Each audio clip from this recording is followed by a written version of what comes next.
Hey book nerds, welcome to my channel. So today I have a very exciting £1 book haul. That's right. Ooh. Every single one of these books cost me £1 or less. So if you're American, £1 is about the same as $1.28. So they were all incredibly cheap. What happened is I work in a discount bookshop and our already discounted prices went down even more and I went a bit mental. So I'm just going to go through these books because there's a lot of them. I'll tell you briefly what each one's about and yeah. So first book is The Prime of Mrs. Dolly Green. So this is by Evie Hart and it is a detective book. It is about a woman who does tarot readings, and one day while she's doing the tarot reading she gets the vision of the person she's doing the reading for being beaten to death. And then a few days later a body is found in the river that has died in the way that she saw, and she's basically trying to discover if she predicted the death or not. I'm sorry, this has still got the sticker on. I sticker these books myself and it's impossible to get the stickers back off. So yeah, sorry, I know stickers on books probably annoys a lot of people, but yeah. This was an impulse buy. I got it mainly because the cover is beautiful. It's got the kind of, I want to say vintage, but I'm not sure that's the right word. Probably like more like modern interpretation of vintage. But yeah, it was £1 and it sounds quite interesting. The next book is Kill Me Twice by Simon Booker. I'm very excited for this one. There's actually a history behind this one. So I got it as an audiobook from my local library, but I've recently moved house and my membership with that library ran out and my new library does not have it. So I was super happy that this one went down to £1. It's a thriller and it's about this woman and her daughter is pregnant. It's got a very complicated plot, so I'm just trying to work out the best way to just say it. So the daughter is pregnant and the person who got her pregnant is a guy that they thought was dead, and the mum writes books to get people out of prison, like people who are falsely accused, and the woman she's writing the book for was meant to have murdered the guy who's meant to be dead but isn't. And that's basically the plot. I was really enjoying it in audiobook. I'll probably try and read it next month because I don't want to forget what's already happened and I don't have to start it again. But yeah, so that's that one. The next one I'm also very excited about. It is Foxlow by Eleanor Wasserberg, and this is a horror book. I think it might be, it is young adult at least. I'm not sure if it's meant to be younger than that. The back is very simplistic but it's also quite hefty. But this is about people who are raised in a house and there's two girls and their names are Blue and Green, and one of them wants to leave the house and one of them doesn't, and I think it's meant to be about like an exploration of sibling rivalry. Looks really good. The cover is very creepy. Might try and fit it in this month. We're reaching the end of October now. I'm running out of time to get those horror books in, but yeah, I might try. So there's that one. This one is A Good Hanging by Ian Rankin. We get loads of his books in at work. They're thrillers, but they're not really my kind of thriller. They're kind of espionage, crime, bombs being placed in various locations type of thriller. I'm more of a domestic thriller type person. I like psychological thrillers.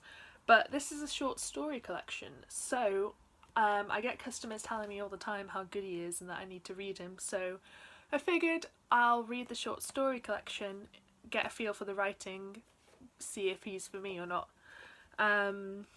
Yep, so that's that. The next one is another short story collection. This is the Inspector Morse short story collection by Colin Dexter, and again I've never read any Inspector Morse, I've never seen any Inspector Morse, but the TV show is more popular than the books, I think.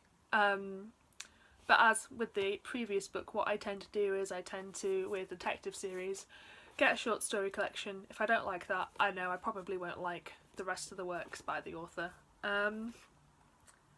I think this has got a Christmas book in, Christmas story in actually, so I might read that in December when it gets really cold, even colder than it already is. The next book, it's another murder mystery thriller, and it is The Coffin Trail by Martin Edwards. So I have almost all of this series on ebook. For whatever reason I couldn't get the first book, which is this one. And while I don't normally like to read murder mystery stories in order, well, I do like to read them in order, but I don't normally try to read them in order that strictly. I just felt like I should. It was always off-putting, so I haven't started any of the others. I haven't read anything by him. But now I have this one. It's very autumnal, actually, isn't it? The cover. I maybe should have read this already, but yeah, I think it's just they're all set in the Lake District, which is like this nice area of England with lots of trees and mountains, and people go on walks there. And yeah, I'll read that at some point.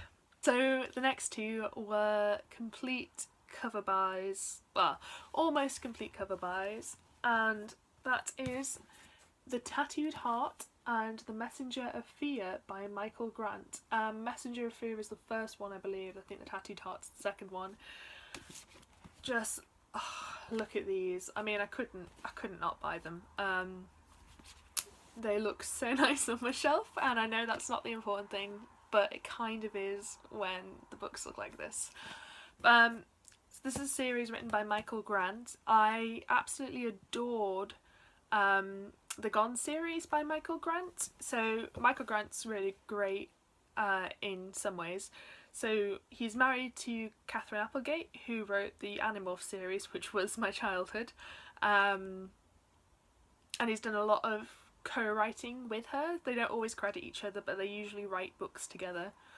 And the Gone series is about some superhero kids, and it's really brutal, but I absolutely adored it. And I thought I'd probably like these as well. There is a slight problem with Michael Grant now, so he made some problematic comments on Twitter. I think it was a while ago now, it would have been a couple of years ago now. And that's kind of soured my opinion on him a little. However, I still kind of want to read these. It's about someone who's died, but they're not really dead, and they have to play games with death to avoid being really dead. I think that's what it's about. Yeah, those are those two. The next three I got as a set of three, and what we do at work is if we have books that aren't selling that well, we'll kind of just bundle them together, wrap them up, and then people can buy them as a set, and for some reason that makes them sell better. So this is one of those, and they're all Anne Cleeves books. So we've got three of them here. We have The Sleeping and the Dead. We have Silent Voices, and we have The Glass Room.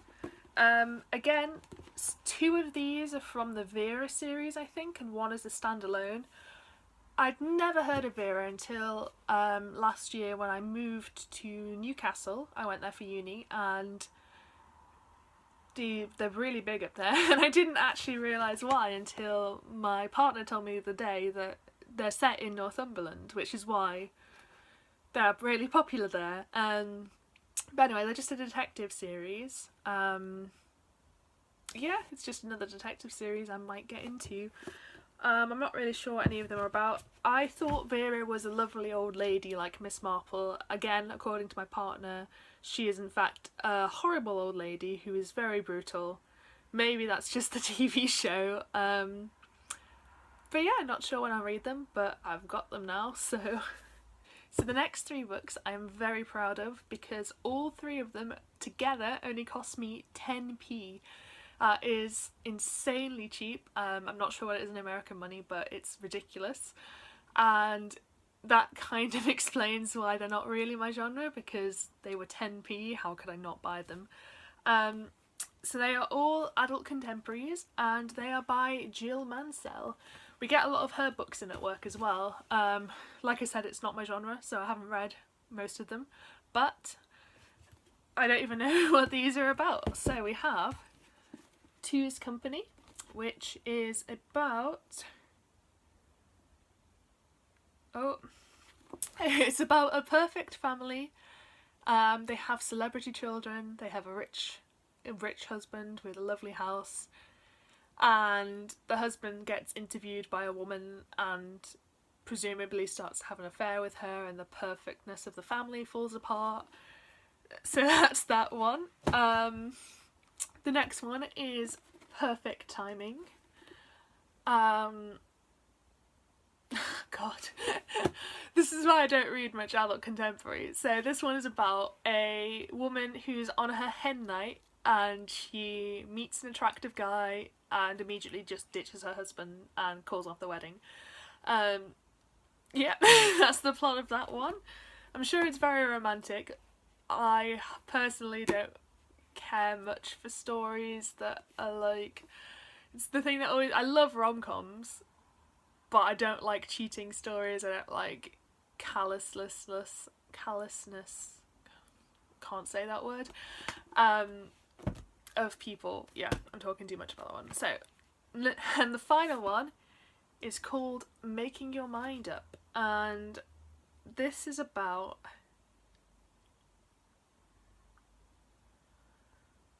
a woman who is dating a guy and she's got kids and the kids don't like the guy, and I think that's all that's about.